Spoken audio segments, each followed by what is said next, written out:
Aku tidak sengaja melihat ibu mertuaku menuang racun ke gelas kopiku. Dengan tangan gemetar, aku menukar gelas itu dengan gelas kopi suamiku. 5 menit kemudian, kubongkar persekongkolan paling busuk yang dirancang oleh 2 orang yang paling kucintai. Sebelum ceritanya dimulai, silahkan tulis di kolom komentar dari daerah mana saja teman-teman yang menonton cerita ini. Jangan lupa like dan subscribe agar channel ini bisa semakin berkembang dan bisa mempersembahkan cerita yang lebih menarik lagi. Malam itu, langit Jakarta seolah membentang karpet bludru hitam, dihiasi kerlip bintang yang redup, seolah memberi panggung utama bagi gemerlap lampu kota di bawah. Dari ketinggian lantai 50, restoran angkasa biru menyajikan pemandangan itu secara utuh. Para pelayan bergerak nyaris tanpa suara di atas karpet tebal, melayani tamu-tamu penting yang hadir dengan busana terbaik mereka. Di pusat ruangan, berdiri Nada. Malam ini adalah miliknya. Wanita itu tampak anggun dalam balutan gaun malam berwarna zamrud yang dirancang khusus, senada dengan hijab sutra yang membingkai wajahnya yang berseri. Di usianya yang baru menginjak 32 tahun, ia telah berhasil melakukan hal yang mustahil. Perusahaan rintisan yang ia bangun dari nol, dari garasi rumah kontrakannya 5 tahun lalu, kini resmi dinilai seharga 180 miliar rupiah. Malam ini adalah pesta peresmian kantor pusat baru sekaligus syukuran atas pencapaian luar biasa itu. Semua orang penting ada di sini, investor, dewan direksi, sahabat lama, dan tentu saja, keluarga. Jantungnya berdebar sedikit lebih cepat dari biasanya. Ini bukan gugup, melainkan luapan kebahagiaan yang membuncah. Ia baru saja menyelesaikan pidato singkatnya. Ia masih bisa merasakan hangatnya pelukan Dimas, suaminya, beberapa saat lalu. Pria itu berdiri di sisinya selama pidato, menggenggam tangannya erat. "Aku bangga padamu, sayang," bisik Dimas tepat di telinganya, cukup keras untuk didengar beberapa tamu di meja depan, membuat mereka tersenyum maklum. Nada membalas genggaman itu. Dimas adalah sistem pendukung terbesarnya. Setidaknya, itulah yang Nada yakini sepenuh hati. Di sebelahnya, Ibu Azizah, ibu mertuanya, tersenyum lebar. Senyum itu, yang bertahun-tahun Nada coba taklukkan, malam ini terlihat begitu tulus. Ibu Azizah bahkan sempat maju ke depan panggung, merapikan sedikit lipatan hijab Nada yang miring. "Anakku hebat," ujarnya, matanya berkaca-kaca. "Ibu selalu tahu kamu bisa. Dimas beruntung sekali memilikimu." Nada merasa terharu. Hubungannya dengan Ibu Azizah tidak selalu mulus. Ibu mertuanya adalah wanita tradisional yang awalnya sulit menerima menantu wanita yang bekerja dari pagi hingga pagi lagi, mengalahkan kesuksesan anak laki-laki satu-satunya. Tapi malam ini, melihat tatapan bangga itu, Nada merasa semua perjuangannya diakui. "Mbak Nada, selamat ya." Seorang rekan bisnis menyalaminya, memutus lamunannya. "Pencapaian yang luar biasa. Kami semua tidak sabar melihat langkah Anda selanjutnya." Nada tersenyum ramah. "Terima kasih atas kehadirannya. Silakan dinikmati hidangannya." Ia menyalami belasan tamu lagi. Tawa, denting gelas berisi jus dan sirup mahal, serta alunan musik jazz instrumental memenuhi ruangan. Semuanya sempurna. Setelah gelombang tamu pertama reda, Nada akhirnya bisa duduk di meja utama. Ia merasa sedikit lelah, namun puas. "Kamu butuh sesuatu, sayang?" tanya Dimas, duduk di sebelahnya. Pria itu tampak gagah dengan setelan jas mahal yang dipesan khusus. "Aku hanya butuh kafein."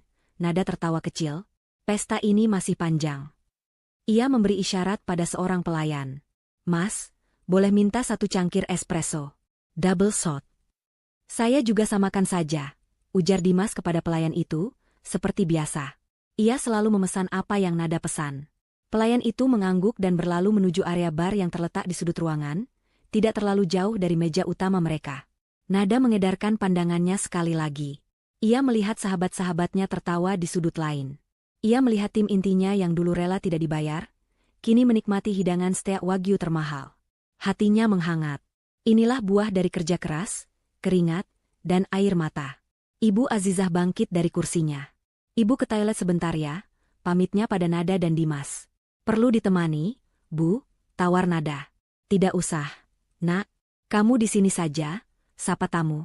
"Ini kan acaramu," kata Ibu Azizah sambil tersenyum, lalu berjalan ke arah belakang restoran. Nada kembali berbincang ringan dengan Dimas. Mereka membicarakan rencana liburan yang tertunda, mungkin ke Eropa, setelah semua kesibukan ini selesai. Dimas tampak begitu antusias, merencanakan perjalanan mereka. Nada bersandar di kursinya, merasa rileks untuk pertama kalinya setelah berbulan-bulan tegang mengejar target valuasi. Matanya menatap kosong ke meja di depannya, mengagumi rangkaian bunga anggrek yang indah di tengah meja. Di sebelah rangkaian bunga itu, berdiri gelas jus delima miliknya yang masih terisi setengah. Iseng, ia memperhatikan pantulan ruangan di permukaan gelas jusnya yang melengkung. Pantulan itu buram, namun cukup jelas menangkap gerakan di area bar.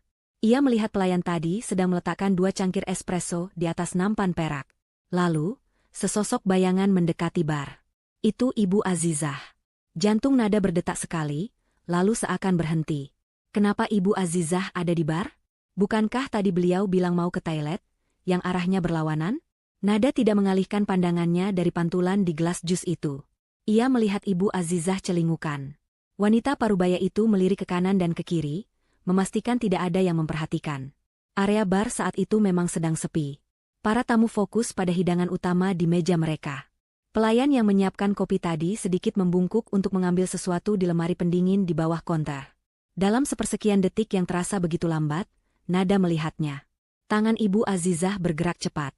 Tangan itu keluar dari saku blazernya, menggenggam sebuah botol kecil berwarna gelap. Dengan gerakan yang sangat terlatih, Ibu Azizah membuka tutup botol itu, memiringkannya, dan menuangkan sesuatu, seperti bubuk putih halus, ke dalam salah satu dari 2 cangkir kopi di atas nampan. Hanya 1 cangkir.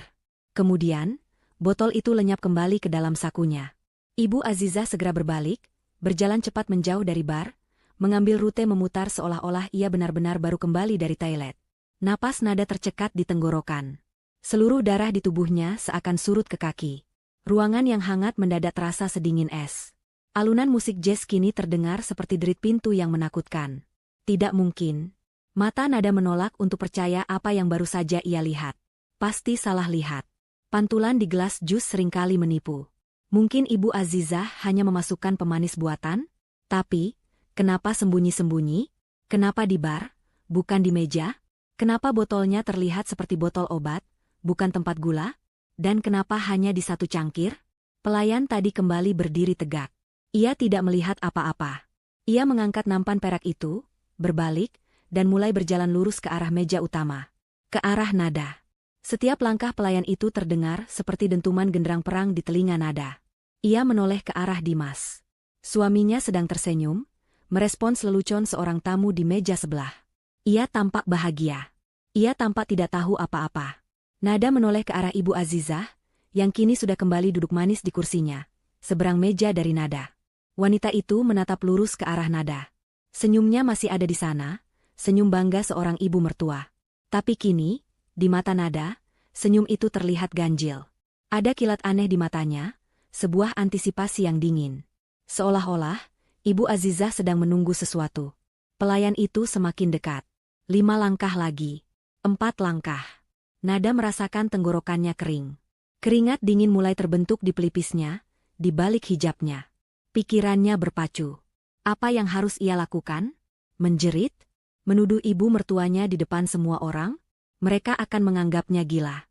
Mereka akan bilang kesuksesan telah membuatnya stres dan paranoid. Ini adalah malam kemenangannya. Ia tidak bisa menghancurkannya dengan skandal yang belum tentu terbukti. Silakan, Ibu Nada. Bapak Dimas, suara pelayan itu terdengar sopan. Pelayan itu meletakkan nampan di meja. Ia mengambil 1 cangkir kopi. Cangkir yang tadi dituangi bubuk oleh Ibu Azizah. Dan ia meletakkannya dengan hati-hati. Tepat di depan Nada. Cangkir kedua, yang bersih, diletakkan di depan Dimas. Terima kasih, suara Nada terdengar serak. Ia menatap cairan hitam pekat di depannya. Aroma kopi yang biasanya ia sukai, kini berbau seperti kematian. Dunia Nada menyempit. Fokusnya kini hanya pada cangkir keramik putih di depannya. Cangkir itu tampak biasa saja. Panasnya menguapkan aroma espresso yang kuat. Di permukaannya, terlihat lapisan cerema tipis berwarna coklat keemasan. Tidak ada tanda-tanda bubuk aneh. Tidak ada yang berbeda. Namun, Nada tahu. Ia melihatnya dengan mata kepalanya sendiri, meski hanya melalui pantulan. Cangkir itu adalah ancaman. Jantungnya berdebar begitu kencang, hingga ia takut Dimas bisa mendengarnya. Tangannya, yang tersembunyi di bawah meja, mulai gemetar.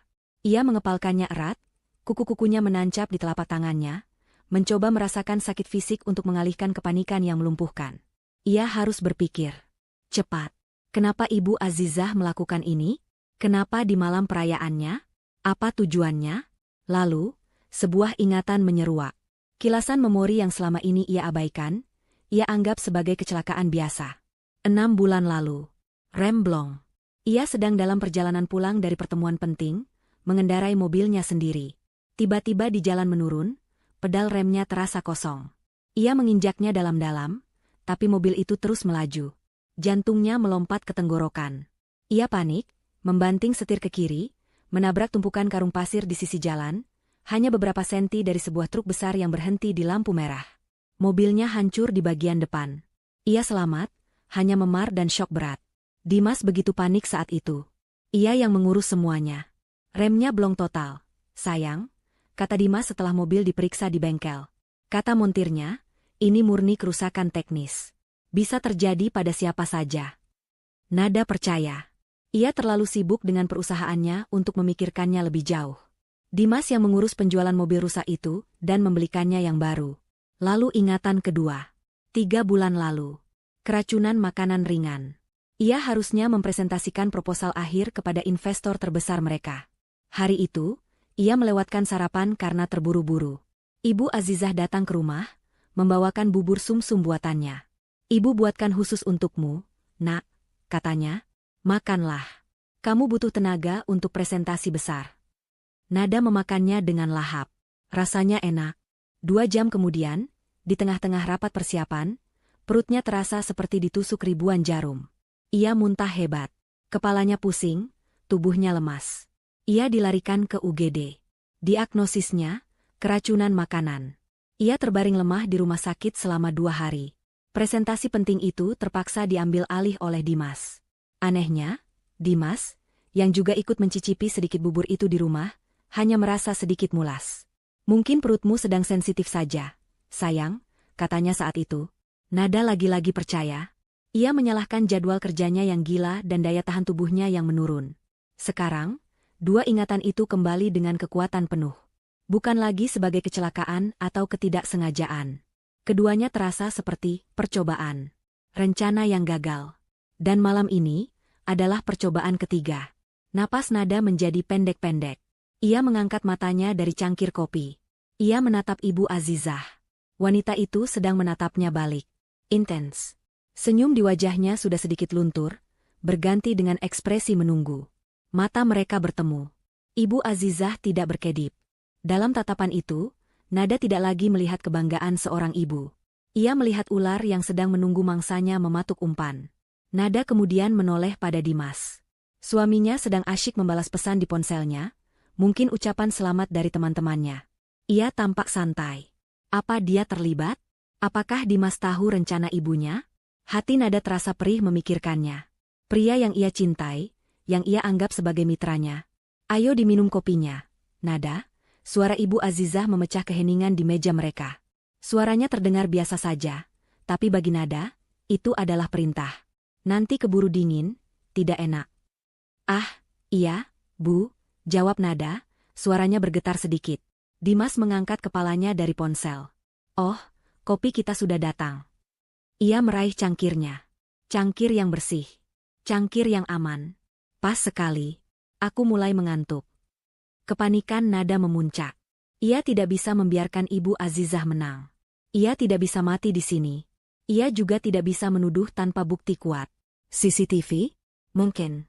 Tapi ia tidak bisa mengandalkan itu sekarang. Ia butuh jalan keluar.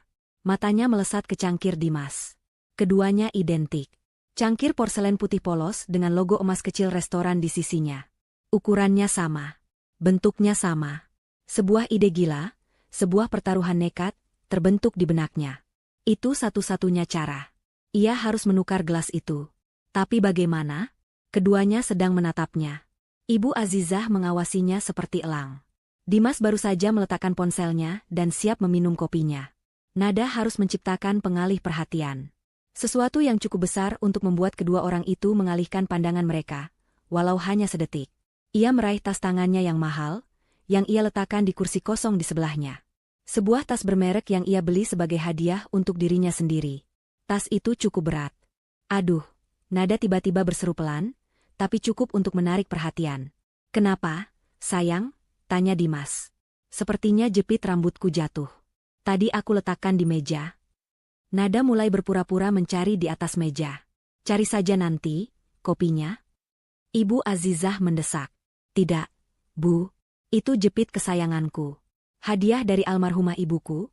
Nada berbohong, suaranya dibuat sedikit panik. Ia bangkit sedikit dari kursinya, pura-pura melihat ke kolong meja. Pada saat yang sama, ia dengan sengaja menyenggol tas tangannya yang ia letakkan di tepi meja di dekatnya. Buk! Tas itu jatuh ke lantai marmer dengan suara yang cukup keras. Karena beratnya, tas itu terbuka. Isinya, dompet, ponsel cadangan, kunci mobil, sebuah kempek powder mahal, dan beberapa lipstik, berhamburan keluar, menggelinding ke beberapa arah. "Ya ampun!" seru Nada, kali ini dengan kepanikan yang tulus bercampur pura-pura. "Itu berhasil." "Astaga, Nada, ceroboh sekali," gerutu Dimas, tapi ia refleks membungkuk ke bawah untuk membantu memunguti barang-barang istrinya. "Biar ibu bantu, Nak," kata Ibu Azizah, ikut membungkuk, matanya terfiksasi pada kempek powder yang menggelinding ke dekat kakinya. Itu dia. Momennya. Keduanya menunduk. Pandangan mereka teralihkan total dari atas meja. Dalam satu gerakan yang terasa begitu lambat namun secepat kilat, tangan Nada melesat. Tangan kirinya menyambar cangkir beracun di depannya, sementara tangan kanannya menarik cangkir aman milik Dimas. Dalam sepersekian detik, ia menukar posisi kedua cangkir itu. Suara denting keramik yang beradu nyaris tak terdengar, tertutup oleh suara Dimas yang mengomel di bawah meja dan Ibu Azizah yang berusaha meraih lipstik. Tepat saat Dimas dan Ibu Azizah mulai menegakkan badan mereka, Nada sudah kembali duduk tegak di kursinya. Cangkir yang kini ada di depannya adalah cangkir Dimas yang aman. Dan cangkir yang kini ada di depan Dimas adalah cangkir yang telah dibubuhi racun oleh ibunya sendiri. "Ini, sayang." Dimas meletakkan dompet dan ponsel Nada di meja. "Maaf, merepotkan. Tanganku licin sekali malam ini," ucap Nada, berusaha mengatur napasnya agar terdengar normal. Jantungnya serasa mau meledak. "Lain kali hati-hati," kata Ibu Azizah, nada suaranya terdengar sedikit kesal karena interupsi tadi. "Sudah, sekarang minum kopimu. Keburu dingin." "Baik, Bu," kata Nada. Dengan tangan yang masih sedikit gemetar, Nada mengangkat cangkirnya yang aman. Ia menatap Ibu Azizah lekat-lekat, tepat di matanya. Ia membawa tepi cangkir itu ke bibirnya, berpura-pura menyesapnya dalam-dalam, meski sebenarnya ia hanya menyentuhkan bibirnya di permukaan yang hangat. "Ah, nikmat sekali," kata Nada.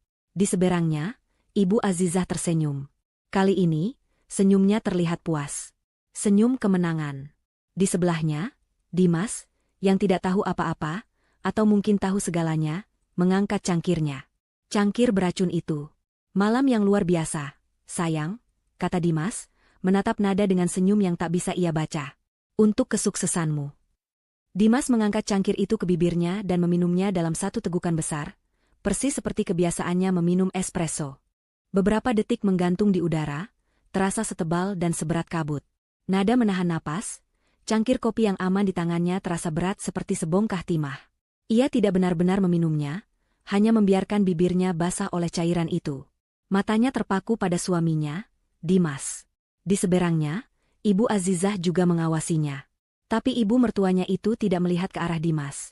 Ia mengawasi Nada. Menunggu menantunya itu roboh. Senyum puas di wajah Ibu Azizah adalah hal paling mengerikan yang pernah Nada lihat. Dimas berdeham setelah menelan habis kopinya. Kopinya sedikit aneh malam ini. Pahitnya beda, komentarnya sambil meletakkan cangkir itu kembali ke cawannya. Jantung Nada serasa berhenti berdetak.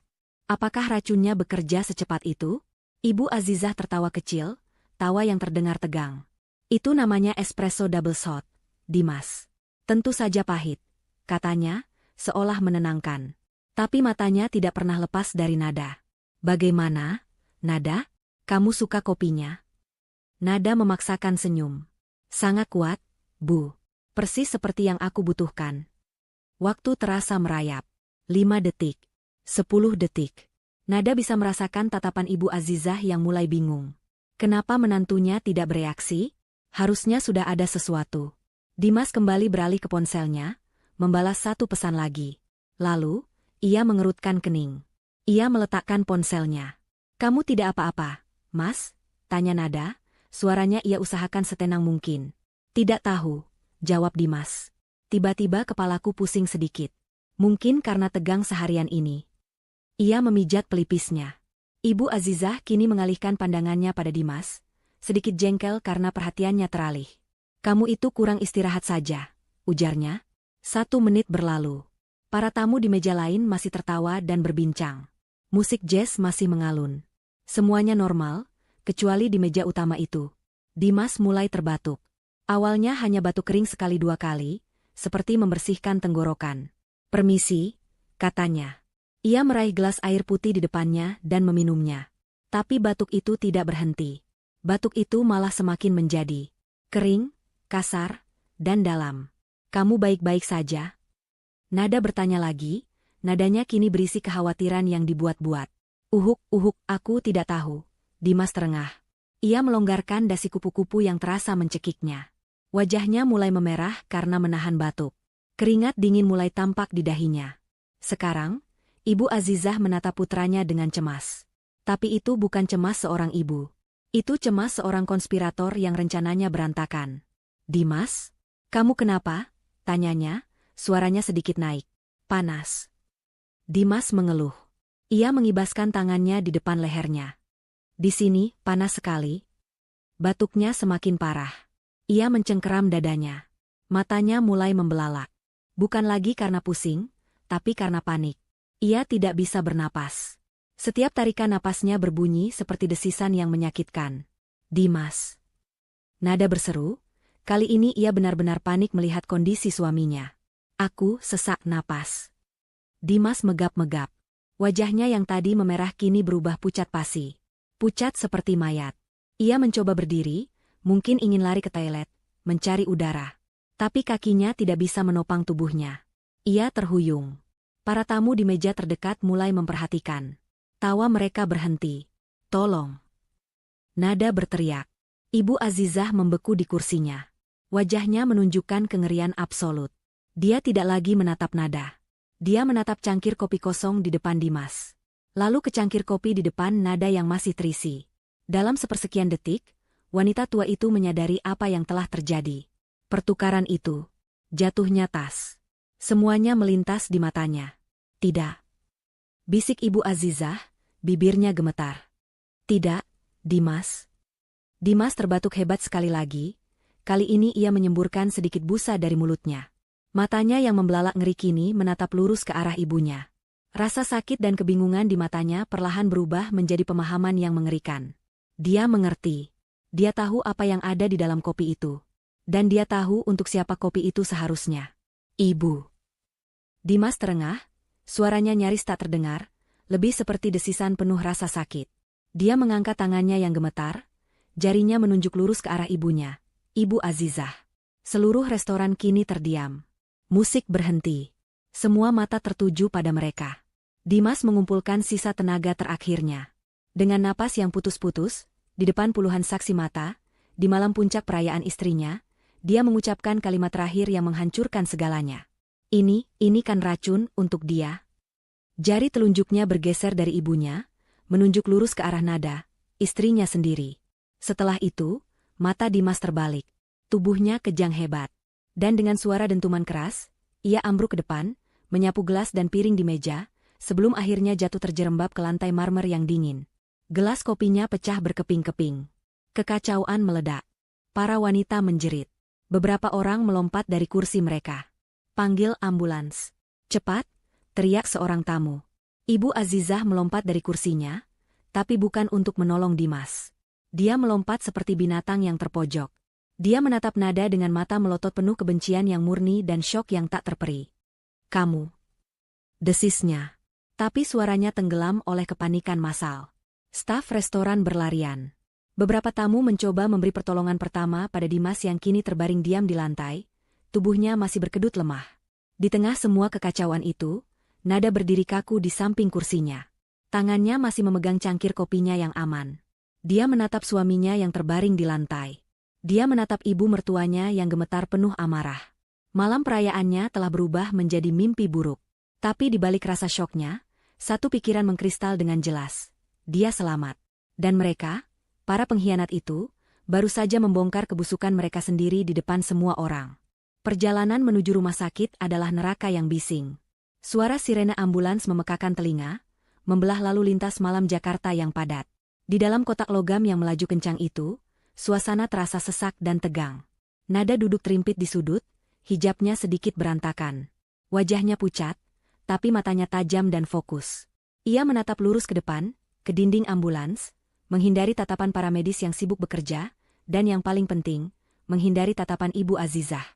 Dimas terbaring di brankar. Tubuhnya sudah tidak kejang, tapi napasnya sangat lemah. Seorang paramedis memompa oksigen secara manual ke paru-parunya. Paramedis lain sibuk memasang infus di tangannya yang terkulai. Denyut nadi sangat lemah. Tekanan darah anjlok. Persiapkan atropin di UGD, suara paramedis itu terdengar tegang melalui radio. Ibu Azizah duduk di seberang Nada. Wanita itu tidak menangis. Tidak ada air mata kesedihan seorang ibu. Yang ada hanyalah amarah yang tertahan dan ketakutan yang luar biasa. Bibirnya terus bergerak, menggumamkan sesuatu tanpa suara. Matanya tidak pernah lepas dari Nada. Itu adalah tatapan kebencian murni, tatapan seorang pembunuh yang rencananya gagal total dan berbalik mengenainya. Bagaimana bisa, bagaimana kamu tahu ini salahmu? Gumamnya berkali-kali, cukup pelan sehingga hanya Nada yang bisa mendengarnya di antara raungan sirene. Nada tidak membalas. Ia mengatupkan bibirnya rapat-rapat. Hatinya bergemuruh. Tuduhan terakhir Dimas di restoran bergema di kepalanya, ini, racun, untuk dia. Kalimat itu tidak hanya mengekspos Ibu Azizah. Kalimat itu juga mengekspos Dimas sendiri. Dia tahu. Suaminya tahu bahwa kopi itu beracun. Dia tahu itu untuk Nada. Itu artinya, mereka berdua bekerja sama. Perih yang tajam menusuk jantung Nada, lebih sakit daripada racun apapun. Pria yang ia cintai, yang ia bangun impian bersamanya, yang ia berikan separuh hidupnya, ternyata menginginkan kematiannya. Keserakahan. Semua ini karena keserakahan. Perusahaan 180 miliar itu ternyata bukan berkah, melainkan kutukan yang membongkar sifat asli orang-orang terdekatnya. Ambulans berdecit kencang saat berbelok tajam ke lobi unit gawat darurat. Pintu belakang terbuka. Dugaan keracunan zat korosif. Kode merah. Brankar Dimas didorong keluar dengan cepat. Nada dan Ibu Azizah melompat turun, berlari kecil di belakang mereka. Pintu otomatis UGD terbuka. Cuci lambung sekarang. Siapkan ruang resusitasi, teriak seorang dokter yang menyambut mereka.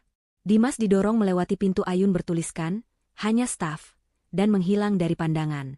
Nada dan Ibu Azizah terdampar di ruang tunggu yang steril. Bau desinfektan menusuk hidung. Lampu neon putih terang benderang.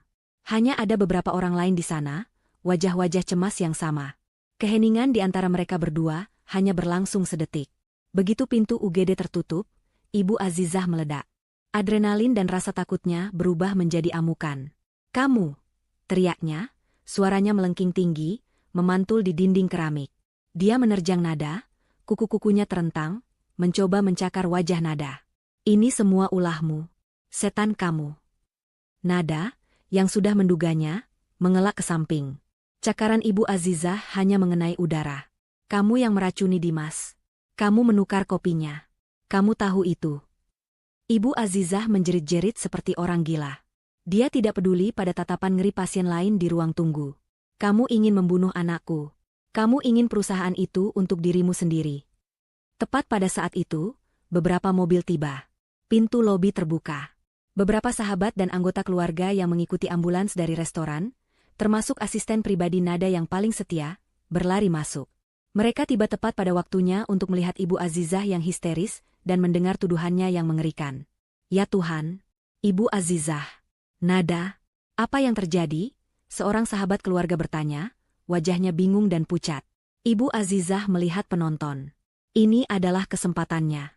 Dia langsung menjatuhkan diri ke lantai, menangis meraung-raung. Aktingnya sempurna. Nada dia meracuni Dimas. Isaknya, menunjuk Nada dengan jari gemetar. Dia iri pada Dimas. Dia serakah. Dia mencoba membunuhku dengan kopi itu, tapi Dimas melindungiku. Dimas meminumnya. Anakku, tolong, dia membunuh anakku." Ruang tunggu itu membeku. Semua orang menatap Nada. Tuduhan itu begitu berat, datang dari seorang ibu yang putranya sedang sekarat. Mereka bingung.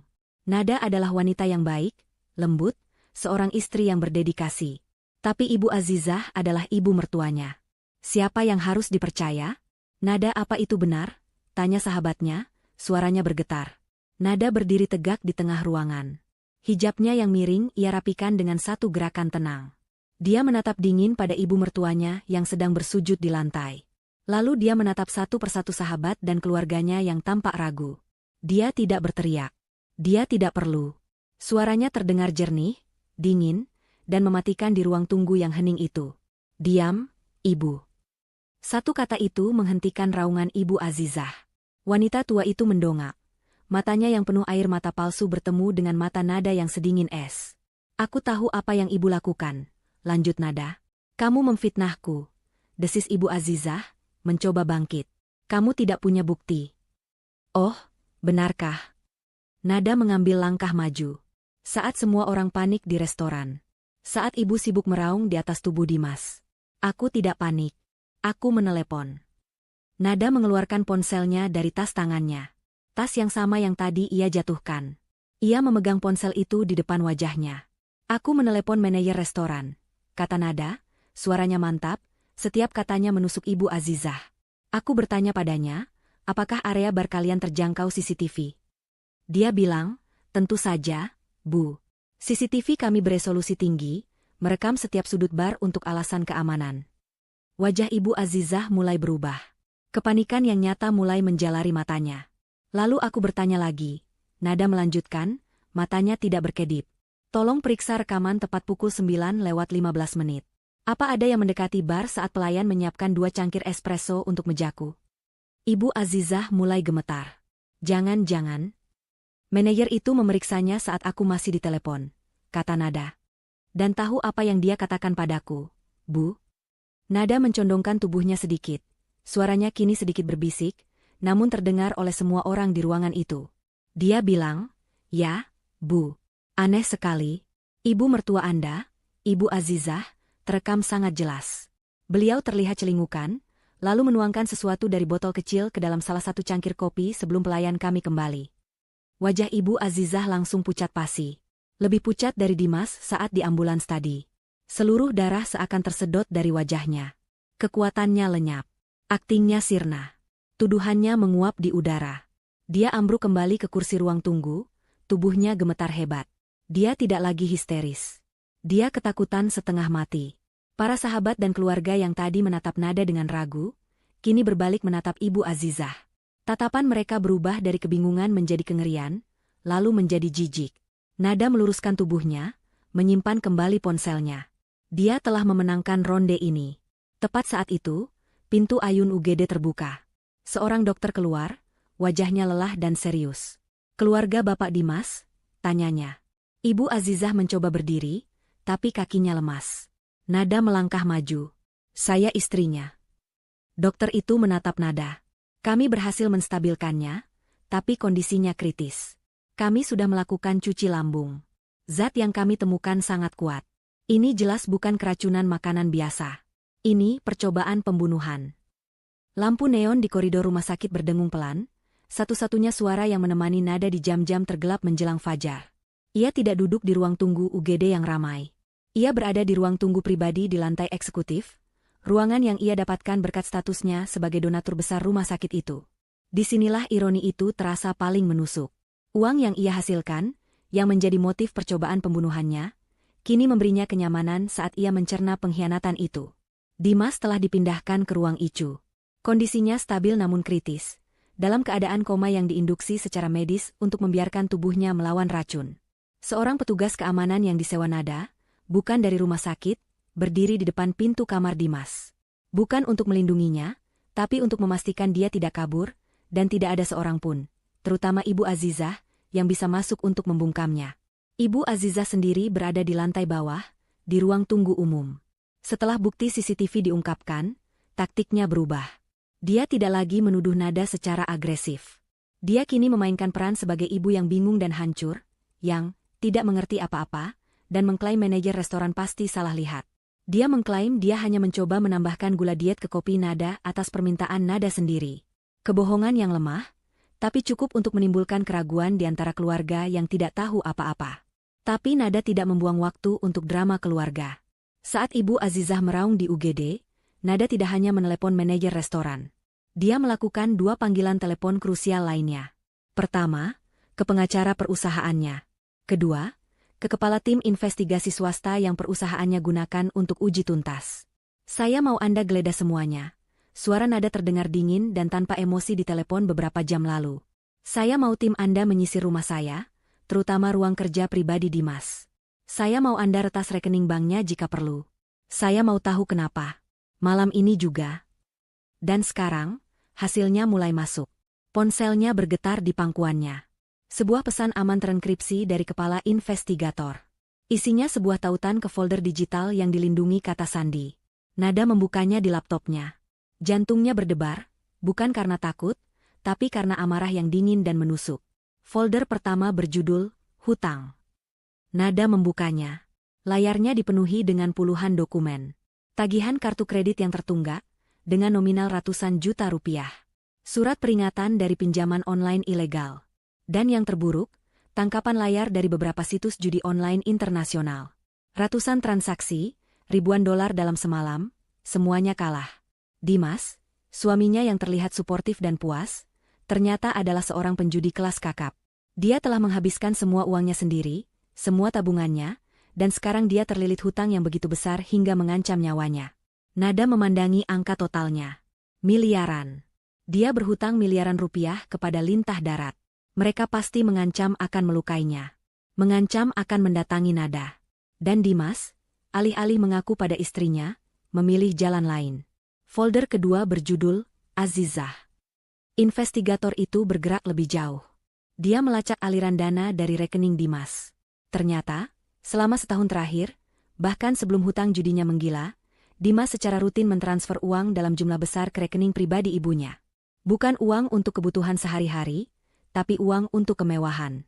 Tagihan tas bermerek, liburan ke luar negeri, cicilan apartemen mewah yang Ibu Azizah beli atas namanya sendiri. Ibu Azizah telah hidup dari kemurahan hati Nada, melalui tangan putranya. Sekarang semuanya masuk akal. Ibu Azizah bukan hanya ibu yang membabi buta membela putranya. Dia adalah kaki tangan. Dia tahu kesuksesan Nada adalah sumber uang mereka. Tapi dia juga takut. Investigator menemukan email antara Dimas dan ibunya. Dimas mengaku tentang hutangnya. Ibu Azizah panik. Dia takut gaya hidup mewahnya akan sirna. Dia takut Nada akan menceraikan Dimas jika tahu kebenarannya. Mereka berdua terpojok. Keserakahan Ibu Azizah bertemu dengan keputusasaan Dimas. Lalu Nada membuka folder ketiga. Folder yang membuatnya mual. Judulnya, Perencanaan. Investigator telah membobol brankas pribadi Dimas di ruang kerjanya. Di dalamnya, tersimpan sebuah dokumen yang baru dibuat 3 minggu lalu. Surat wasiat terakhir, Nada Almira. Nada mengunduh dokumen itu. Tangannya gemetar saat membacanya. Dokumen itu menyatakan, dengan bahasa hukum yang rapi, bahwa jika Nada meninggal dunia karena sebab apapun, seluruh aset pribadinya, termasuk 70% saham pengendali di perusahaan senilai 180 miliar itu, akan jatuh sepenuhnya ke tangan suami tercinta, Dimas Haryanto. Tidak sepeser pun untuk Amal, tidak sepeser pun untuk keluarga jauhnya. Semuanya untuk Dimas. Dan di halaman terakhir, ada tanda tangannya. Tanda tangan Nada. Itu palsu, bisik Nada pada dirinya sendiri. Itu adalah pemalsuan yang sangat baik. Cukup baik untuk mengelabui bankir atau pengacara yang tidak teliti. Tapi dia tahu itu bukan guratannya. Dia tidak pernah menandatangani ini. Remblong. Keracunan makanan. Itu adalah percobaan pertama dan kedua. Mereka gagal. Valuasi 180 miliar itu diumumkan minggu lalu. Pesta malam ini adalah puncaknya. Para lintah darat pasti memberi Dimas tenggat waktu. Dia harus mendapatkan uang itu sekarang. Pesta perayaan itu menjadi malam eksekusi yang sempurna bagi mereka. Di depan umum, di tengah keramaian. Siapa yang akan menyangka? Kematian seorang CEO muda yang sukses karena serangan jantung mendadak akibat kelelahan bekerja. Itu akan menjadi cerita sampul yang sempurna. Napas Nada tercekat. Dia membuka folder terakhir. Perusahaan. Ini adalah pengkhianatan di tingkat yang berbeda. Tim auditor forensik yang dikirim investigator ke kantornya, yang untungnya kosong karena pesta, telah bekerja beberapa jam. Mereka menemukan apa yang Nada takutkan. Selama 6 bulan terakhir, Dimas telah menggunakan jabatannya sebagai Direktur Keuangan, Titipan, jabatan yang Nada berikan agar suaminya merasa berguna, untuk menyedot uang perusahaan. Dia tidak mengambil dari rekening operasional yang diawasi ketat. Dia mencuri dari rekening cadangan pajak, rekening dana pensiun karyawan. Dia memindahkannya sedikit demi sedikit ke rekening cangkang di luar negeri. Dia menggunakan apa? Tanda tangan digital Nada. Dia pasti telah mencuri kata sandi laptopnya, menyalin file tanda tangan digitalnya saat Nada tidur atau mandi. Dia tidak hanya berencana membunuh Nada untuk mewarisi kekayaannya. Dia sudah aktif merampok perusahaan yang dibangun Nada dengan darah dan keringat. Nada menutup laptopnya. Ruangan itu terasa dingin. Amarahnya kini telah membeku menjadi sesuatu yang jauh lebih keras dan lebih berbahaya. Ketenangan. Ketetapan hati. Dia berdiri dan berjalan ke jendela, menatap lampu-lampu kota yang mulai meredup menjelang fajar. Dia telah berduka atas pernikahannya di ambulans. Dia telah berduka atas suaminya di koridor UGD. Sekarang, tidak ada lagi air mata. Yang tersisa hanyalah seorang CEO yang perusahaannya diserang. Seorang wanita yang hidupnya diancam. Ini bukan lagi masalah rumah tangga. Ini adalah perang. Dan dia tidak akan membiarkan mereka menang. Dia mengambil ponselnya dan menelepon pengacaranya. Siapkan semuanya. Kita akan menyerang balik. 2 hari berlalu seperti dalam mimpi buruk yang bergerak lambat. Perusahaan gempar. Berita tentang insiden di pesta perayaan itu bocor, meskipun tim humas Nada bekerja keras untuk meredamnya. Versi yang beredar di kalangan investor adalah Dimas, suami CEO, menderita keracunan makanan akut yang parah di acara tersebut. Saham perusahaan sedikit goyah. Kecemasan mulai menyebar di antara para pemegang saham. Mereka membutuhkan kepastian. Nada tidak muncul di kantor. Dia juga tidak mengunjungi Dimas. Dia mengunci diri di sebuah hotel mewah dengan nama samaran, didampingi oleh tim hukum, tim investigasi, dan asisten pribadinya. Di rumah sakit, Dimas sudah sadar dari koma. Dia lemah, tenggorokannya sakit parah akibat selang, tapi dia bisa bicara. Dan dia bicara. Tentu saja, dia bicara dengan ibunya dan pengacaranya. Ibu Azizah, yang tahu bahwa bukti CCTV memberatkannya, kini mengubah narasi secara drastis. Dia tidak lagi bisa menyangkal telah menuangkan sesuatu. Jadi, dia menciptakan kebohongan baru yang lebih besar. Dia mengklaim bahwa dia melihat Nada bertengkar hebat dengan Dimas sebelum pesta. Dia mengklaim Nada depresi berat karena tekanan pekerjaan dan mengancam akan bunuh diri. Dia mengklaim bubuk yang dia masukkan ke kopi Nada adalah penawar yang diberikan oleh seorang kenalan pintar untuk menetralkan racun yang dia curigai akan diminum Nada. Itu adalah cerita yang gila dan putus asa. Tapi puncaknya adalah ini. Ibu Azizah mengklaim bahwa Dimas, yang tahu istrinya depresi, dengan heroik merebut cangkir beracun itu dan meminumnya sendiri untuk menyelamatkan nyawa Nada. Kebohongan itu, meskipun fantastis, memiliki satu tujuan, untuk melukiskan Nada sebagai orang yang tidak stabil secara mental. Pada pagi hari ketiga, serangan mereka datang. Sebuah email resmi mendarat di kotak masuk semua dewan direksi dan pemegang saham utama. Panggilan untuk rapat umum pemegang saham luar biasa, RUPSLB, darurat. Penggagasnya, Dimas Haryanto, pemegang 5% saham, hadiah, dari Nada, dan Ibu Azizah sebagai walinya yang khawatir. Agenda rapat, mosi tidak percaya terhadap CEO Nada Almira. Tuntutan, pemberhentian sementara Nada dari jabatannya, dengan alasan ketidakstabilan mental dan emosional yang membahayakan kelangsungan perusahaan. Mereka menggunakan cerita bohong Ibu Azizah sebagai dasar mereka. Mereka menuntut agar Dimas, sang pahlawan, yang kini menjadi korban, ditunjuk sebagai pelaksana tugas CEO sementara dia memulihkan diri. Ruang rapat utama di kantor pusat perusahaan terasa tegang. Udara bisa dipotong dengan pisau. Para investor dan anggota dewan direksi duduk mengelilingi meja kayu mahoni raksasa. Wajah mereka muram. Mereka ada di sini untuk melindungi investasi mereka. Skandal, drama keluarga, percobaan bunuh diri, semua itu adalah racun bagi harga saham. Pintu ganda di ujung ruangan terbuka. Semua mata menoleh. Ibu Azizah masuk lebih dulu. Dia mengenakan baju kurung hitam-hitam, hijabnya menutupi sebagian wajahnya, seolah-olah dia sedang berkabung. Dia mendorong kursi roda. Di atasnya duduk Dimas. Pria itu tampak pucat, kurus, dan menyedihkan. Lehernya dibalut perban tipis. Dia menatap lantai dengan ekspresi menderita. Di belakang mereka, berjalan seorang pengacara bermuka licin dengan koper kulit mahal. Mereka adalah gambaran sempurna dari korban yang dizalimi. Mereka mengambil tempat di sisi meja. Ibu Azizah berdiri di belakang putranya, tangannya diletakkan di bahu Dimas seolah melindunginya. Pengacara mereka membuka koper. Bapak dan ibu sekalian, si pengacara memulai dengan suara berwibawa. Kami berkumpul di sini dalam situasi yang sangat tragis. Klien saya, Bapak Dimas, hampir kehilangan nyawanya demi. Maaf saya terlambat. Suara itu memotong ucapan si pengacara seperti pisau bedah. Pintu ganda di ujung lain ruangan, pintu pribadi dari kantor CEO, terbuka. Nada melangkah masuk. Ruangan itu terkesiap. Dia tidak terlihat seperti wanita yang depresi atau tidak stabil. Dia tidak terlihat seperti orang yang sedang berduka. Dia tampak seperti seorang ratu yang siap berperang. Nada mengenakan blus sutra putih bersih dan blazer berwarna merah marun yang tajam.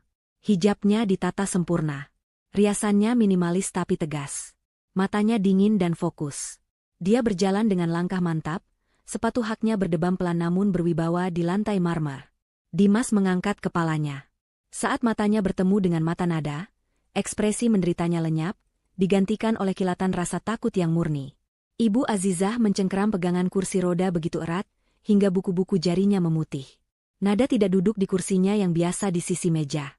Dia berjalan lurus ke ujung meja, tempat proyektor dan layar besar berada.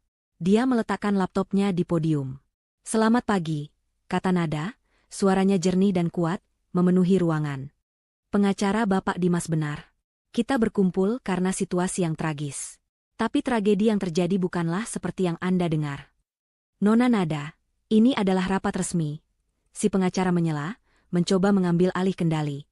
"Agenda pertama adalah membahas kesehatan mental Anda dan Mosi." "Saya menolak agenda itu," potong Nada.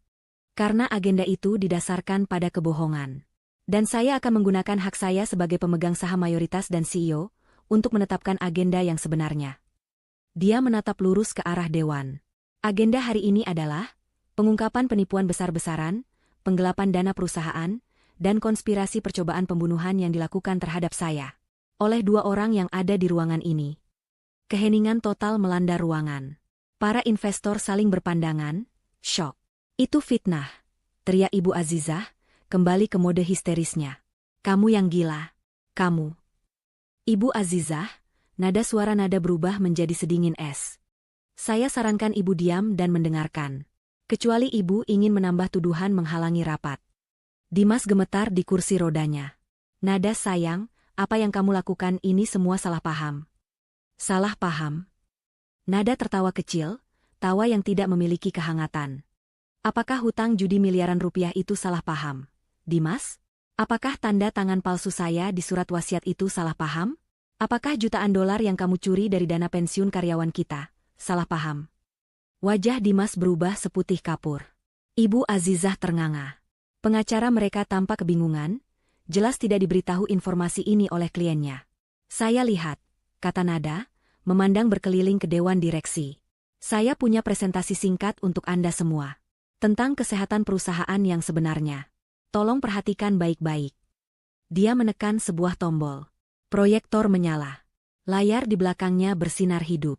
Tapi sebelum gambar pertama muncul, Nada memberi isyarat ke sudut ruangan yang gelap. "Oh, dan sebelum saya lupa, kita kedatangan beberapa tamu. Saya ingin rapat ini berjalan transparan dan sesuai hukum." Lampu di sudut itu menyala. Menampakkan 2 petugas polisi berseragam lengkap, berdiri tegap. Di samping mereka, seorang pria berkacamata dengan setelan abu-abu rapi melangkah maju, membawa koper yang identik dengan koper pengacara Dimas. "Perkenalkan," kata Nada. "Ini adalah petugas dari Kepolisian Daerah, Divisi Kejahatan Ekonomi. Dan pria di samping mereka adalah auditor forensik independen yang saya sewa." Ibu Azizah menjerit pelan dan mundur selangkah, menabrak dinding. Dimas mulai terbatuk-batuk, kali ini benar-benar panik. "Sekarang," kata Nada, membalikan badan ke layar. "Mari kita mulai presentasinya. Babak pertama, restoran."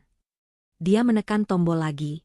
Di layar raksasa itu, muncul rekaman CCTV dari bar restoran, jernih, tajam, dan diperbesar.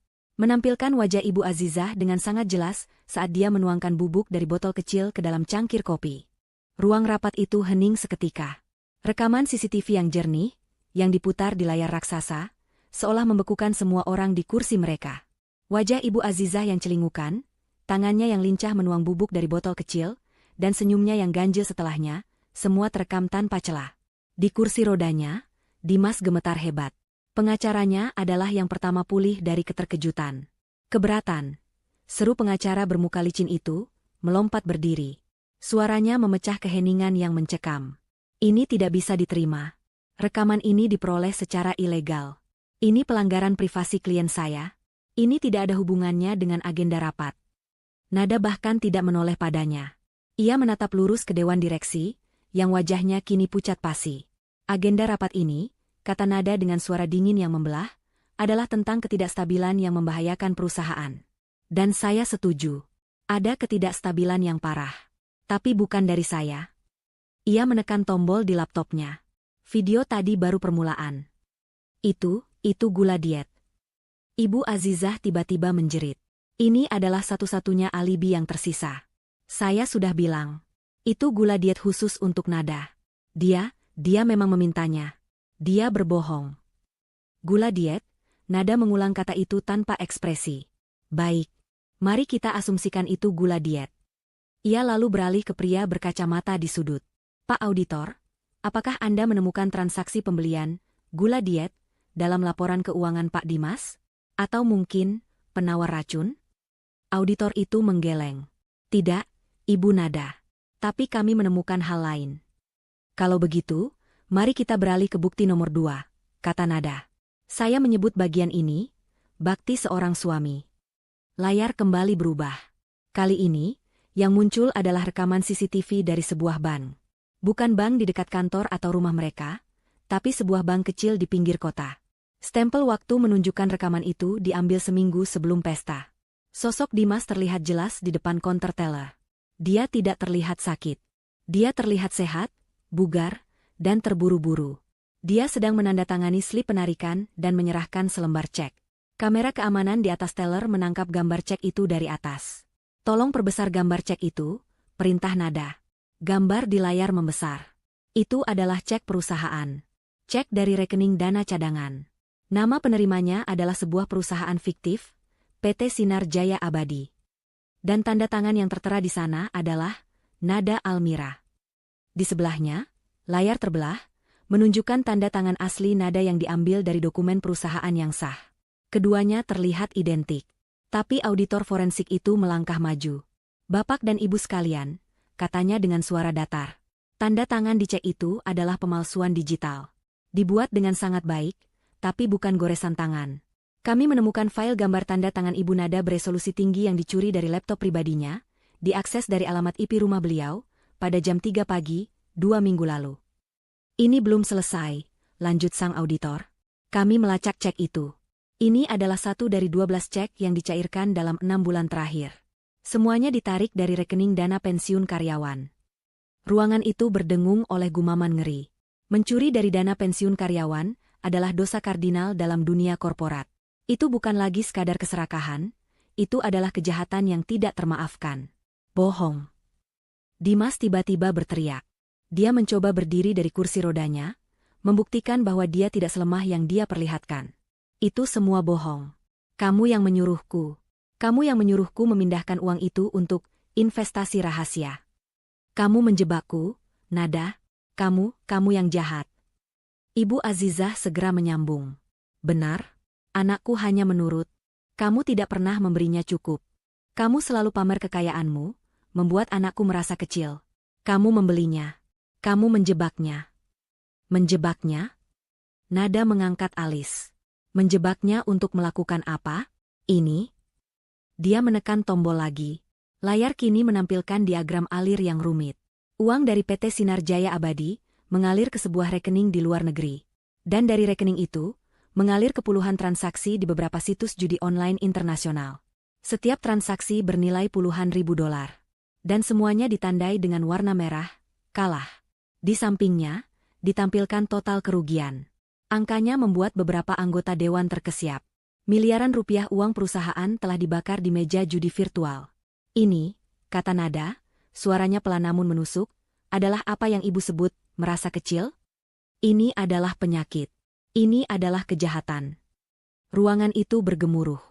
Para investor kini menatap Dimas dengan jijik. Pengacaranya tampak terguncang, kliennya jelas tidak menceritakan bagian ini. Dan sekarang, suara nada tiba-tiba berubah, tidak lagi dingin, tapi dipenuhi amarah yang bergetar.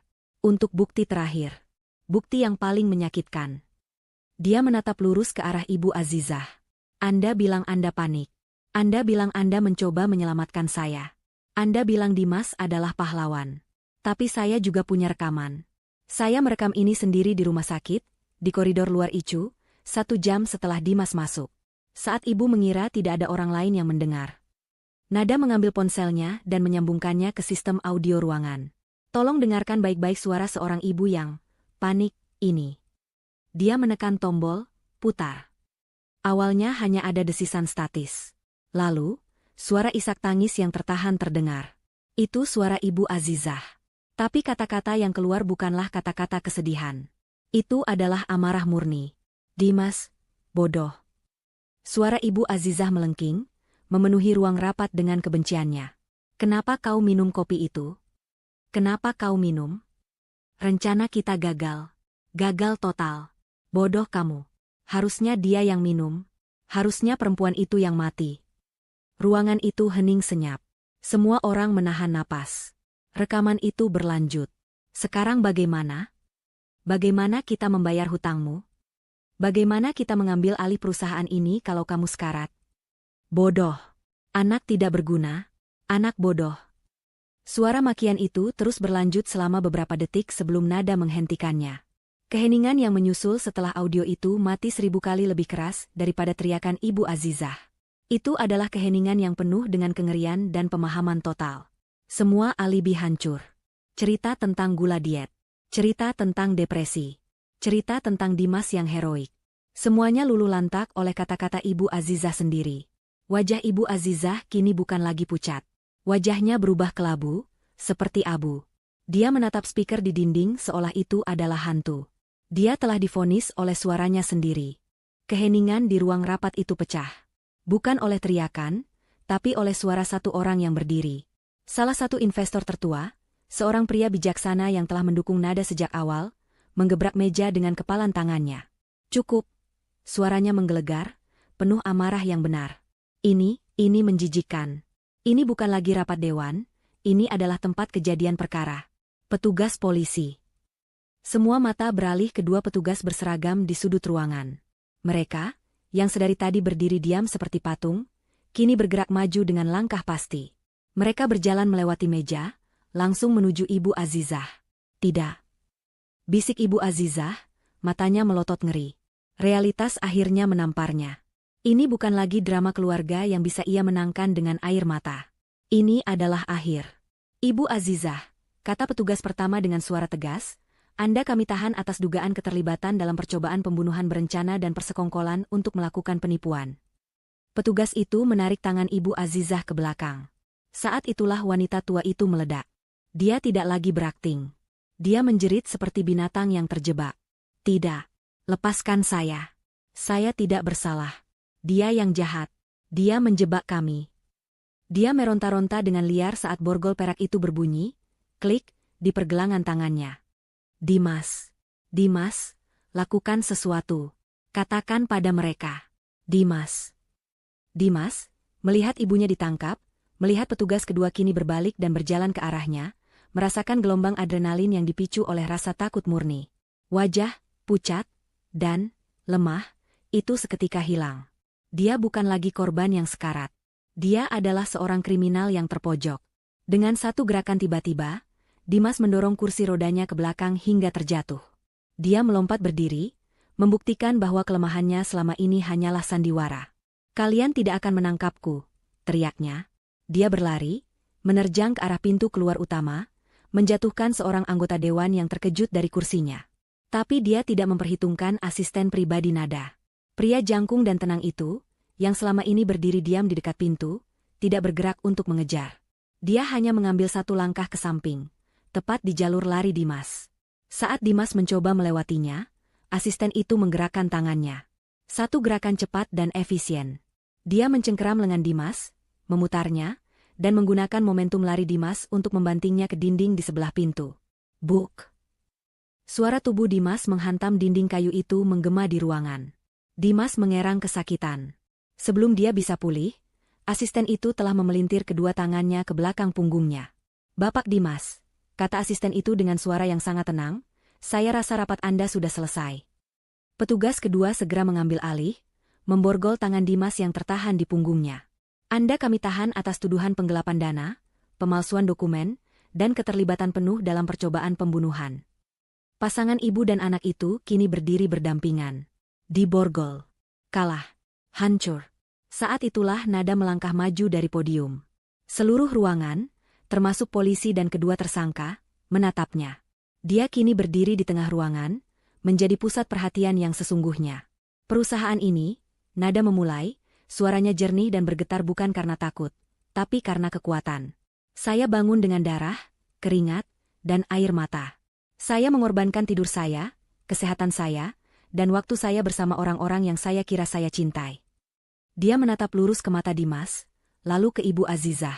"Saya membangunnya di atas fondasi integritas dan kerja keras. Dan kalian," suaranya naik, "kalian pikir bisa mengambilnya dari saya? Kalian pikir bisa merampok hasil kerja keras karyawan saya, hanya dengan segelas kopi? Kalian salah besar," bisiknya. "Hari ini bukan hari kejatuhan saya. Ini adalah hari pembersihan. Perusahaan ini akan lanjut. Jauh lebih kuat. Tanpa parasit." Ibu Azizah, bahkan dengan tangan terborgol, masih melontarkan racun. "Kamu akan menyesal. Kamu pikir kamu menang? Kamu tidak punya apa-apa lagi. Pengacara saya akan membebaskan saya. Kamu akan lihat." Para petugas mulai menarik mereka berdua keluar ruangan. "Permisi, petugas." Satu suara lagi menghentikan langkah mereka. Pengacara Nada, yang sedari tadi diam, melangkah maju sambil memegang tablet. "Ada satu informasi tambahan untuk berkas penahanan Ibu Azizah. Mungkin bisa membantu proses administrasi," katanya sopan kepada petugas. "Informasi apa?" tanya petugas itu. Pengacara Nada membalikkan tabletnya. "Kami baru saja mendapat konfirmasi balasan dari Kepolisian Daerah Jawa Tengah. Nama asli Ibu Azizah bukanlah Azizah Rahayu, seperti di KTP-nya. Nama lahirnya adalah Dewi Azizah binti Prawiro." Ibu Azizah membeku. "Dan nama itu," lanjut si pengacara, "ternyata ada di daftar buronan. Dia adalah buronan kasus penipuan investasi dan arisan bodong senilai 10 miliar rupiah di kota asalnya, 10 tahun yang lalu. Dia kabur dan mengganti identitasnya setelah dinyatakan bersalah secara in absentia."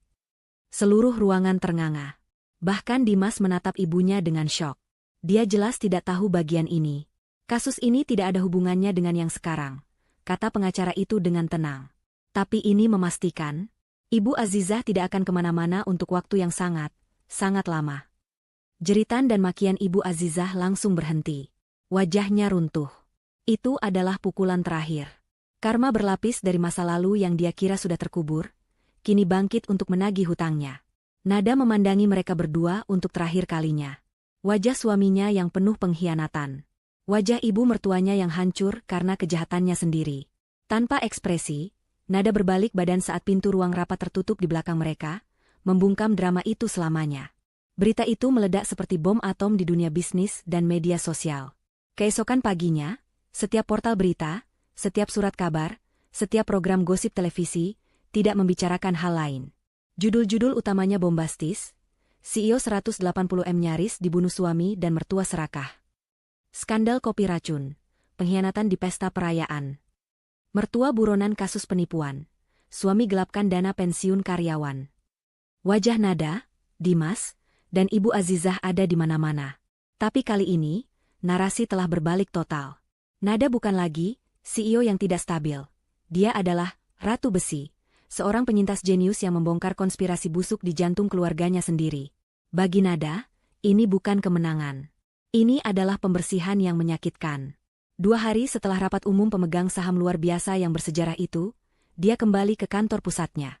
Karyawan berbaris di lobi, menyambutnya dalam diam. Saat dia berjalan melewati mereka tidak bertepuk tangan, mereka menundukkan kepala sebagai tanda hormat. Dia membalasnya dengan anggukan singkat. Hal pertama yang dia lakukan adalah mengadakan rapat umum seluruh karyawan. Dia berdiri di podium di aula utama, menatap ratusan wajah yang menatapnya dengan campuran rasa takut, simpati, dan kekaguman. "Kalian semua sudah membaca beritanya," Nada memulai, Suaranya jernih dan kuat, diperkuat oleh pengeras suara. Semua yang kalian baca itu benar. Perusahaan kita telah diserang. Bukan oleh pesaing, tapi dari dalam. Oleh suami saya, Dimas Haryanto, dan ibunya. Dia berhenti sejenak, membiarkan kata-katanya meresap. Pak Dimas, lanjutnya, telah menyalahgunakan kepercayaan kita semua. Dia tidak hanya berkonspirasi untuk mencelakai saya. Dia telah mencuri dari kalian. Dia telah menggelapkan dana dari rekening pensiun karyawan. Suara desahan ngeri kolektif terdengar di seluruh aula. Saya tidak akan mentolerir ini, kata Nada. Pagi ini, tim auditor independen telah menyelesaikan pemeriksaan awal mereka. Saya di sini untuk mengumumkan bahwa dana yang hilang, setiap rupiahnya, akan saya ganti secara pribadi dari aset saya. Dana pensiun kalian aman. Kali ini, tepuk tangan membahana. Tapi Nada mengangkat tangannya, menghentikan mereka. Tapi, katanya, kepercayaan adalah mata uang kita yang paling berharga. Dan kepercayaan itu telah dilanggar, tidak hanya oleh satu orang. Dia menatap ke barisan manajer yang berdiri di sisi ruangan. Hasil audit menemukan ada 3 orang di Departemen Keuangan yang, baik secara sengaja ataupun karena kelalaian besar, telah membantu melancarkan aksi Pak Dimas. Mereka memvalidasi cek palsu, mengabaikan tanda bahaya, dan memalsukan laporan bulanan untuk menutupi jejaknya. Nada menyebutkan 3 nama itu dengan lantang. 3 manajer itu membeku, wajah mereka pucat pasi. Kalian bertiga, kata Nada, silakan kemasi barang-barang pribadi kalian. Keamanan akan mengantar kalian keluar gedung. Kalian dipecat, efektif saat ini juga. Tidak ada drama. Tidak ada bantahan. Ketiga orang itu hanya menunduk malu dan berbalik, berjalan keluar ruangan di bawah tatapan ratusan rekan kerja mereka. Nada telah mengirimkan pesan yang jelas, era lama yang penuh kelonggaran dan kepercayaan buta telah berakhir. Integritas adalah harga mati. Setelah rapat, Nada kembali ke kantornya, yang terasa asing. Foto-foto pernikahannya dengan Dimas yang dulu menghiasi meja dan dinding, sudah tidak ada. Asistennya telah membersihkan semuanya. Di mejanya, sudah menunggu pengacara pribadinya. Saya mau cerai. Segera, kata Nada, bahkan sebelum dia duduk. Saya tidak mau melihat wajahnya lagi, bahkan di pengadilan jika memungkinkan. Kita akan urus itu, Nada, kata pengacaranya. Dia tidak punya pijakan hukum sama sekali. Kita akan menuntutnya atas semua kerugian material. Saya tidak peduli dengan uangnya, potong Nada. Uang yang dia curi dari perusahaan akan kita kejar. Tapi untuk harta Gonogini, saya tidak mau 1 sen pun hartanya yang berlumur hutang judi itu. Saya hanya mau dia enyah dari hidup saya. Batalkan surat wasiat palsu itu hari ini. Pastikan dia tidak bisa menghubungiku atau perusahaanku dengan cara apapun. Tutup bab ini. Bulan-bulan berikutnya adalah proses hukum yang melelahkan. Gugatan cerai Nada dikabulkan dengan cepat. Karena bukti penipuan dan percobaan pembunuhan yang jelas, pengadilan membatalkan semua hak Dimas atas harta bersama. Dia kehilangan segalanya dalam sekejap. Tapi proses pidanalah yang menjadi tontonan nasional. Persidangan Dimas Haryanto dan Dewi Azizah, nama asli Ibu Azizah, menjadi berita utama selama berminggu-minggu. Ruang sidang selalu penuh sesak oleh wartawan dan masyarakat yang penasaran. Nada hanya hadir sekali, di hari pertama, untuk memberikan kesaksian. Dia berjalan ke mimbar saksi dengan langkah mantap. Dengan hijab berwarna biru tua yang tenang, dia menceritakan kembali malam di restoran itu. Dia menceritakan tentang pantulan di gelas jus delima. Dia menceritakan tentang pertukaran cangkir kopi. Dia menceritakan tentang ingatan remblong dan bubur sumsum beracun. Dia berbicara tanpa emosi, faktual, dan lugas. Setiap katanya adalah paku yang menancap di peti mati kedua terdakwa. Dimas dan Ibu Azizah, yang duduk di kursi pesakitan, tidak berani menatap matanya. Setelah kesaksiannya, Nada tidak pernah kembali ke ruang sidang. Dia menyerahkan semuanya pada jaksa penuntut umum, yang memiliki segunung bukti. Dan seperti yang diperkirakan, pertahanan kedua terdakwa runtuh. Tanpa ada lagi yang bisa diselamatkan, mereka berbalik saling menyerang. Pengacara Dimas menyalahkan Ibu Azizah. Klien saya adalah korban, katanya. Korban dari ibu yang manipulatif dan obsesif. Klien saya putus asa karena hutang, dan ibunya menawarkan jalan keluar yang mengerikan ini. Klien saya tidak pernah berniat membunuh. Bohong. Ibu Azizah menjerit dari kursinya. Dia yang merencanakan semuanya. Dia yang datang padaku, menangis-nangis karena akan dibunuh lintah darat.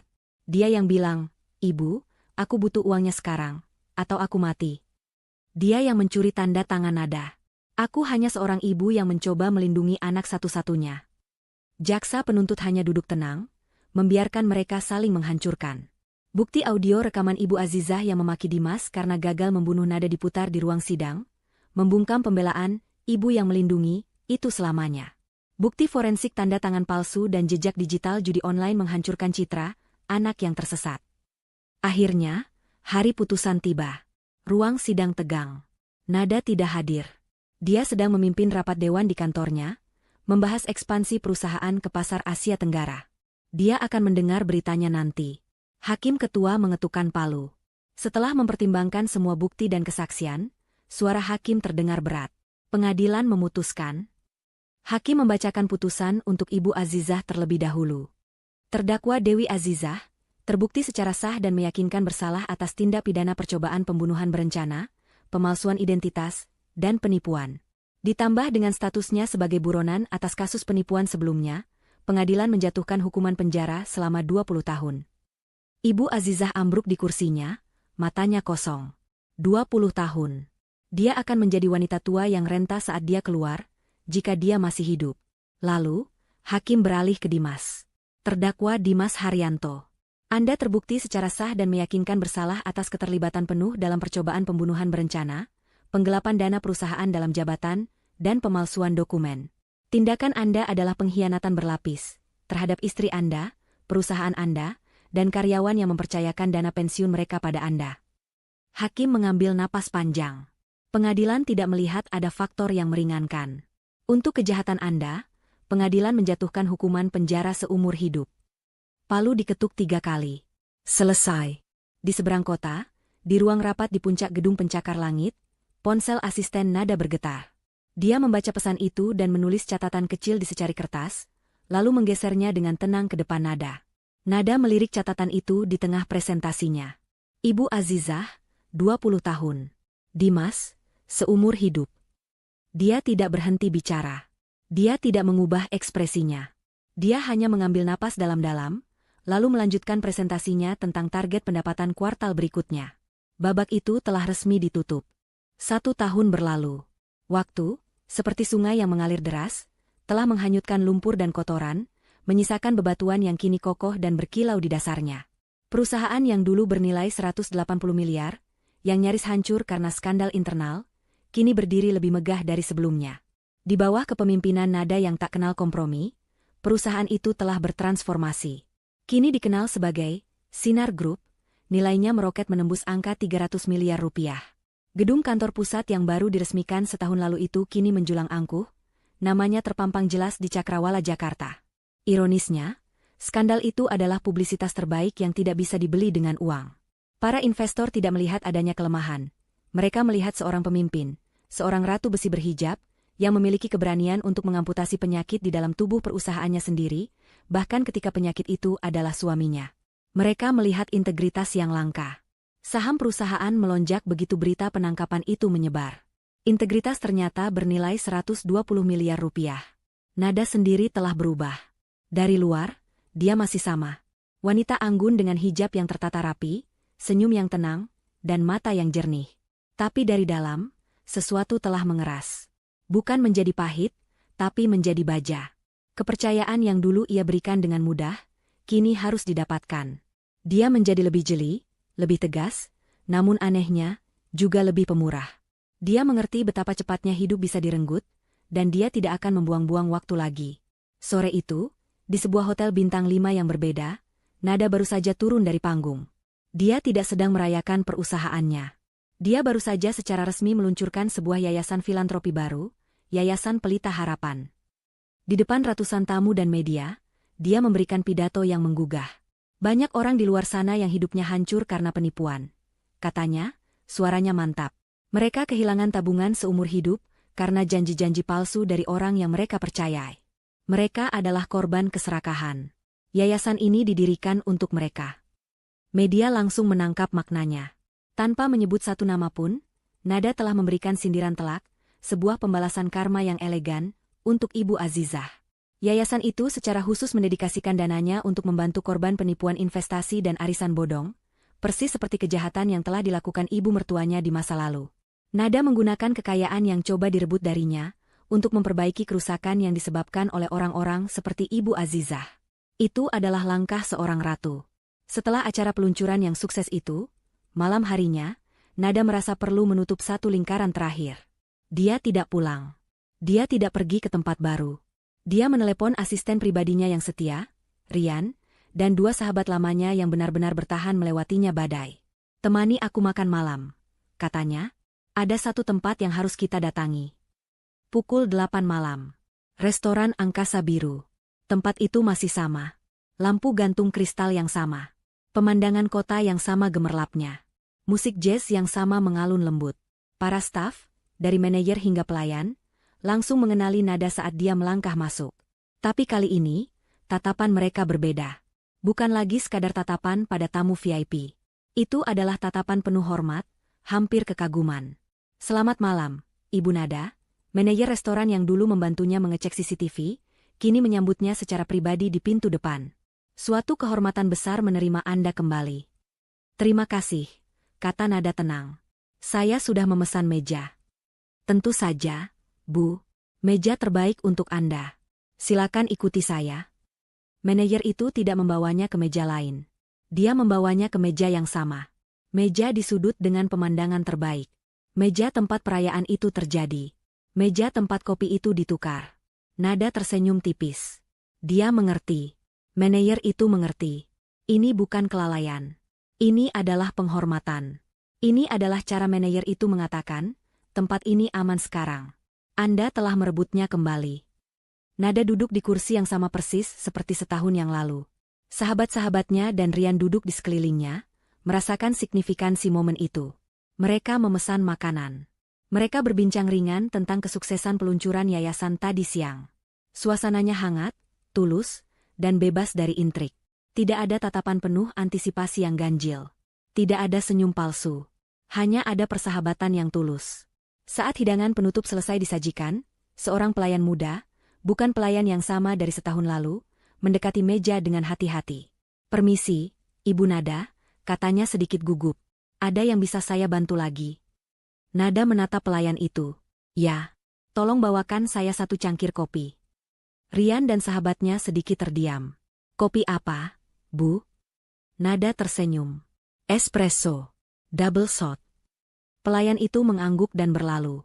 Beberapa menit kemudian, dia kembali. Dia membawa nampan perak kecil. Di atasnya, sebuah cangkir keramik putih polos dengan logo emas restoran. Identik. Pelayan itu meletakkannya dengan hati-hati di depan Nada. "Silakan dinikmati, Bu." Keheningan menyelimuti meja mereka sejenak. Ketiga temannya menatap Nada, sedikit cemas. Mereka tahu apa arti cangkir itu. Itu adalah simbol dari mimpi buruk terburuk dalam hidupnya. Nada menatap cangkir di depannya. Aroma kopi yang pekat menguar, persis seperti yang ia ingat. Tapi kali ini, aromanya tidak berbau seperti kematian. Aromanya berbau seperti kemenangan.